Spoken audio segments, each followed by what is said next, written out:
What started as a simple day on my ranch quickly spiraled into a nightmare I never saw coming. When a trespassing cop attacks my dog and threatens everything I hold dear, I'm forced to make a choice that will change my life forever. But as the truth about why he's really here starts to unravel, I realize the danger's only just begun and I'm not the only one they're hunting. Before we continue, please subscribe to the channel and tell us where you are listening. Your support means everything. I had always prided myself on the peace and solitude my ranch provided. Nestled deep in the rural outskirts, the land stretched for miles, and touched by the chaos of city life. There were no neighbors for miles, no loud traffic or constant chatter, just the hum of the wind through the tall grass and the occasional call of a hawk overhead. It was my haven, my escape from the world, and nothing meant more to me than protecting it. But that morning, everything changed. The sun had barely begun to rise, casting a faint orange glow over the distant hills. I was out in the barn, tending to the animals, when I heard the unmistakable sound of tires crunching over gravel. At first, I thought it was just one of the neighbors coming to ask for something, though that was rare. Most of the locals knew better than to disturb me, but this sound was different. The vehicle came too quickly, too recklessly. I straightened up, wiping my hands on my overalls as I headed toward the front of the barn. As I turned the corner, my stomach dropped. There, kicking up dust like it was nothing, was an official-looking SUV, clearly not one of the locals. It had the markings of a law enforcement vehicle, though I didn't recognize the insignia. My heart skipped a beat. I had a bad feeling in my gut, but I couldn't put my finger on it. I stepped forward, cautiously watching the vehicle slow down as it approached the gate. Before I could reach the front porch, the SUV came to a stop. The driver's side door swung open, and out stepped a man in full tactical gear. His face was covered by a dark visor, his uniform bearing a patch that read HOA in bold letters. I squinted, trying to make sense of it. A cop? Why was an HOA officer here? I knew there was no HOA in this area, just miles of uninhabited land. The man didn't look like he was here for a friendly chat. His posture was rigid, military-like, and he scanned the area with a hawk's focus. His eyes locked onto me as I stood frozen on the porch. Without any hesitation, he walked toward me. "Sir," he called out, his voice muffled through his helmet. "I need to talk to you about an incident." I raised an eyebrow. "Incident? What incident?" The man seemed unfazed. "It's about your property, sir. You violated several codes, and we're here to enforce the law." I felt a jolt of anger shoot through me. This was my land. I didn't answer to anyone but myself and the law. "I don't know who you think you are, but this is private property," I snapped. "If you don't have a warrant, you need to turn around and leave." The officer paused for a moment, a subtle smirk tugging at the corner of his lips. "I'm not here for a discussion. Step aside." I had dealt with my fair share of law enforcement over the years, but never anyone like this. Something about the way he stood there, so confident and commanding, sent a shiver down my spine. I wasn't sure what kind of game he was playing, but I wasn't about to let him bully me into submission. "You've got no right to be here," I said, my voice firm. "This is private property, and if you don't leave, I'll call the sheriff." His smirk faded, replaced by something darker. He took a step closer, his boots crunching on the gravel with deliberate force. "I think we can solve this without involving anyone else," he said, and in that moment, I knew this wasn't just some routine visit. He was here for something, and I wasn't going to let him get away with it. I had a dog. A big old German Shepherd named Max, who was more than just a pet to me. He was a guardian of the property, and he'd always been loyal. As if on cue, Max appeared, barking furiously from behind the barn. His fur stood on end, and his growls were low, threatening. The HOA officer barely glanced in his direction. "Good dog," the officer said, his tone mocking. "But I don't think he's going to stop me." And then, with no warning, he reached for something on his belt, a baton. The moment I saw it, my blood ran cold. Max, sensing the shift, lunged forward, ready to protect. But before I could even react, the officer swiped at Max with the baton. The strike landed. Max yelped, falling back, but he was quick to recover. I saw red. My hands shook with fury, but there was no time for hesitation. This was my land, and he had no right to hurt my dog. I ran for the shed, my mind racing. I wasn't one to act on impulse, but this was different. This man had crossed a line. I grabbed the first thing I could, a rifle, the old Winchester I kept for protection. It wasn't my usual choice, but it was fast and reliable. I could feel my heart pounding in my chest as I steadied myself against the barn. The officer hadn't seen me yet, too distracted by Max, who was now retreating. I aimed carefully, breathing steadily. And then I fired. The shot rang out, echoing through the hills. The officer dropped to the ground, a loud thud as his body hit the dirt. Max was safe, for now, but I knew this was far from over. The silence after the shot was deafening. My heart pounded in my chest as I lowered the rifle, my fingers still trembling from the adrenaline coursing through me. I glanced at Max, who was slowly recovering from the shock of the baton strike. He gave me a cautious look, his ears flat against his head, but when he saw I wasn't moving toward the officer, he started to settle down. For a few moments, I stood there, unsure of what to do next. I had never thought I'd be in a situation like this. A trespasser, a fake cop, attacking my dog on my own property, forcing my hand. The officer, who had come here with the confidence of someone who knew they were in control, was now lying motionless on the ground. His body armor had absorbed most of the force, but I could tell by the way he lay that he wasn't getting up anytime soon. Max was whining, his tail wagging cautiously now that the immediate danger was over. I walked toward him slowly, keeping my eyes fixed on the officer's prone figure. My mind raced. What now? I had just shot a man. What if he was still alive? What if he wasn't? What would happen next? I needed to act fast, but I couldn't leave him there. The reality of the situation hit me like a wave. This wasn't just about protecting my property anymore. It was about my freedom, my future. The law wouldn't be on my side here, not if they thought I shot a cop in cold blood. I turned back toward the officer. But before I could take another step, a loud noise shattered the quiet. 10 engines roar in the distance. My stomach dropped as I realized the situation was about to get worse. Another vehicle. More people. I quickly glanced at the officer again. He was still motionless, but his chest was rising and falling, shallow breaths escaping through the gaps in his helmet. He was alive, but barely. If I didn't act, this could spiral out of control. I made a snap decision. There was no way I was waiting for backup to arrive or for some officer from the sheriff's office to get involved. I needed to get the situation under control, and fast. The ranch was too isolated, too vulnerable. If the authorities found out what had happened, they wouldn't care about the circumstances. They'd just see a man who shot a cop. The story would be twisted, and I'd be the villain. I grabbed a few of the supplies I'd kept hidden for emergencies: extra rope, some medical gauze, and approached the officer cautiously. As I knelt beside him, I could see his eyes fluttering open. His visor was cracked, but his gaze was still sharp, filled with anger and disbelief. The first thing he did was reach for his gun. I slapped his hand away, knocking the weapon from his grip.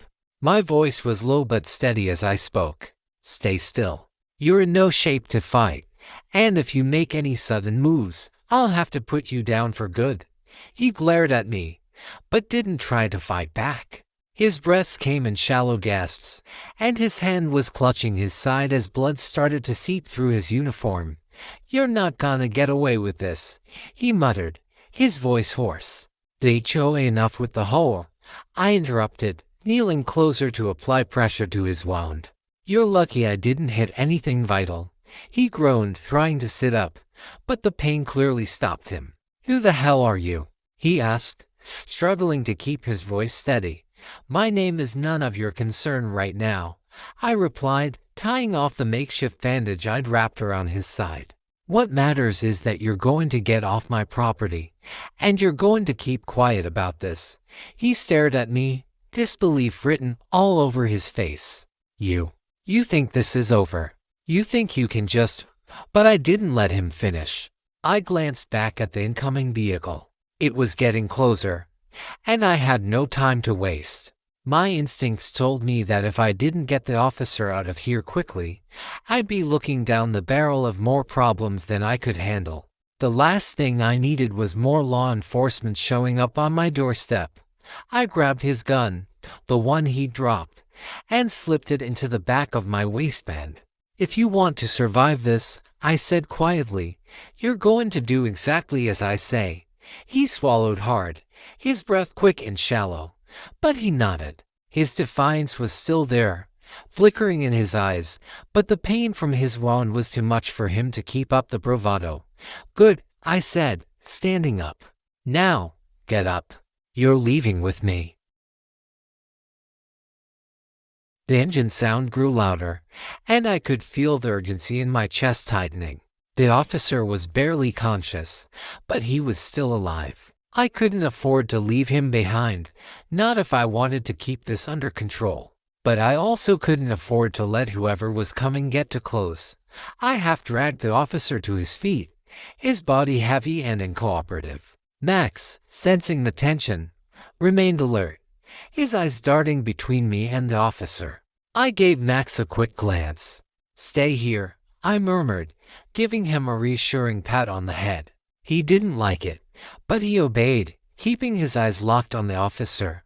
The officer staggered a few steps, clutching his side, blood seeping through the makeshift bandage. His helmet was still askew, but I didn't have time to deal with it. I wasn't sure if I'd shot him with the intention to kill or to wound, but at this point, that distinction didn't matter. What mattered was making sure I wasn't the one going down for this. I pulled him toward the back of the barn, keeping my movements quick but quiet. The last thing I needed was to be caught in the open with him in my care. As we reached the rear door, the vehicle's engine stopped, and I heard the doors slam open. There were voices. Two men. I didn't recognize either one of them, but I had a feeling they weren't here for good reasons. "Where the hell is Jones?" one of them shouted, his voice harsh and commanding. "I don't like this." He was supposed to handle it. The other voice, a bit more nervous, answered, "I'm not sure. His truck is here, but no sign of him." "You think he went into the house?" "Doesn't matter. We search the property, get him, or we deal with the fallout. No exceptions." I froze, my hand pressing harder against the officer's side to keep him upright. We couldn't go back out the way we came. They would see us. They'd see me. "Come on," I whispered, pulling him with me toward the barn's back corner. The officer gritted his teeth, pain evident in his eyes, but he followed my lead. If he was expecting mercy, he wasn't going to get it. This was survival. It was either him or me, and I wasn't about to let him drag me down. We ducked behind the barn, crouching in the shadow of the old wood. The voices of the men in the front yard carried, though they were still a little too far for me to make out everything they were saying. But from the sound of their footsteps, I could tell they were methodical, looking for something or someone. And that someone was me. I scanned the area behind the barn, searching for anything that could help. There were old crates and barrels, rusted and forgotten, but they could provide the cover I needed. Slowly, I helped the officer to a barrel, lowering him carefully to the ground. His breath was shallow, his face pale. "You're not going to make it much longer if you don't stay down and quiet," I said, my voice low and harsh. "I've got to get you out of here before they realize what's going on." He nodded weakly, his hand still clutching his side. His eyes flickered with a mix of fear and anger, but there was something else in there too, something that resembled respect. Maybe he realized I wasn't the kind of man you could push around without consequences. I scanned the barn again, my eyes landing on the truck I used to haul feed. It was an old thing, but it still ran. I could drive it out, get to the road, and maybe disappear before anyone figured out what had happened. But I had to move fast. I couldn't let them find me here. I moved quickly but carefully, positioning myself between the officer and the open field. I needed a distraction. If they saw us, there was no way out. But if I could lure them away long enough to get to the truck, we might just have a chance. I grabbed a few old tools from a nearby shed, throwing them as hard as I could against the far side of the yard. The clang of metal against metal was loud, drawing the attention of the men. "What the hell was that?" the nervous one asked, his voice high and filled with uncertainty. "Stay here," the other man growled, and I heard his boots crunch against the gravel as he moved toward the noise. It was now or never. I grabbed the officer by the arm, pulling him up and half carrying him toward the truck. My heart was hammering in my chest as I tried to keep my breathing steady. Every step felt like it could be my last, and the closer we got to the truck, the more I felt the weight of the situation pressing down on me. As we reached the vehicle, I helped the officer into the passenger seat, throwing a glance over my shoulder. The man who had gone to check the noise was still out of sight, but I could hear him moving around the barn. The second man, still by the front of the property, seemed oblivious to what was happening. I slid into the driver's seat, starting the engine with a roar. My heart skipped a beat as the sound of the truck filled the air. If they were going to hear anything, it would be now. I threw the truck into gear and peeled out of the gravel driveway, heading straight for the road. Behind me, I heard the faint sound of shouting, but I didn't look back. I had no choice now but to keep moving forward. The truck rattled over the gravel, its engine roaring louder than the wind against the cab. My hands gripped the wheel so tightly, my knuckles were white, but I couldn't afford to relax. Not now. Not after what had happened. The officer, now slumped in the passenger seat, was barely conscious, his head tilted against the window. The blood-stained bandage I'd put on him was already soaked through, and his breathing was labored. I could feel his pain from where I sat, but there was no time for sympathy. I needed to get him to safety, or what passed for safety in this mess I'd found myself in. I sped down the narrow country road, the familiar landscape of my ranch fading into the rearview mirror. The towering trees on either side of the road blurred as I pushed the truck faster, trying to put miles between us and whatever was coming. The road felt endless, yet the weight in my chest told me this couldn't last. The law would catch up. They always did. I didn't know how long I drove, only that every mile felt like a countdown, each second ticking closer to the moment I'd have to face the consequences of my actions. The officer's presence beside me was a reminder that this wasn't just some isolated incident anymore. This was bigger than a trespassing charge. I'd shot a man and officer, no less, and I had no doubt that the law would make me pay. But as the truck's wheels hummed against the pavement, something in me began to shift. The adrenaline was wearing off, and with it, the cold clarity of survival gave way to something deeper, knowing feeling that there was more to this situation than I'd first realized. This officer, this so-called HOA cop, had been more than just a trespasser. He had been sent for a reason. And I wasn't sure I wanted to know why. The truck crested a hill, and I saw the outline of a small, run-down motel in the distance. It wasn't much, but it was isolated, perfect for what I needed. I pulled in, cutting the engine and glancing around. No one seemed to be paying attention, and for that, I was thankful. The last thing I needed was more attention drawn to me, especially now. I quickly helped the officer out of the truck, supporting most of his weight as I guided him into the motel room. Inside, it was just as I expected, nothing glamorous, but it would do for the time being. I didn't have a plan beyond getting him out of sight, away from prying eyes, and keeping my own head down long enough to figure out what came next. I laid the officer down on the bed, his body limp but alive, his shallow breaths rattling in his chest. I grabbed a small first aid kit from the truck, disinfected his wound as best as I could, and wrapped it again, more securely this time. I had no idea if it would be enough to keep him alive, but it was all I could do. I wasn't a doctor, I wasn't even a medic. As I worked, the officer finally stirred, his eyes flickering open. His gaze locked with mine, filled with something that was hard to read. Anger, maybe, but also a strange respect. Why? He rasped, his voice barely a whisper. Why what? I asked, standing up and taking a step back. Why'd you shoot me? He demanded, his voice strained but clear. You could have called the sheriff. You could have handled this better. I stared at him for a moment, the weight of the situation pressing down on me. You came on my property without permission, hurt my dog, and you weren't even a real cop, I said quietly. You gave me no choice. He scoffed, trying to sit up, but pain stopped him. You don't understand, he muttered. You think I was just a road cop or some HOA rent-a-cop. No, this was bigger than that. I wasn't here to enforce any damn property codes. I was sent here to find something you didn't even know about. I frowned, confusion spreading through me. Find what? What are you talking about? He winced, his face contorting in pain. There's a reason we came here, to your ranch. It wasn't just some random inspection. You've got something important here, something the government wants. They didn't tell me exactly what it was, but I was supposed to get close to you, get you to trust me, and find it. I stepped back, my heart racing again. What are you saying? I don't know what you're talking about. The officer gritted his teeth, trying to gather his strength. They'll be coming for you. You've already made the mistake of shooting one of us.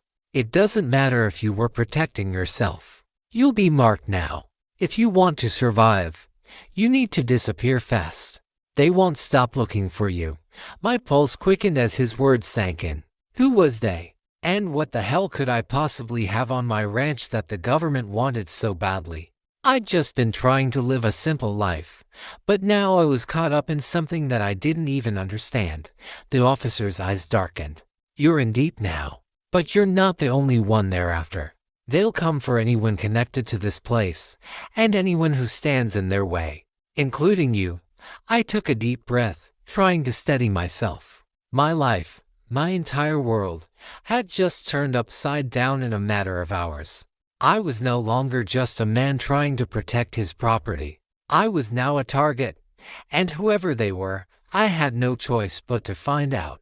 Because the moment I fired that shot, I was in this for the long haul.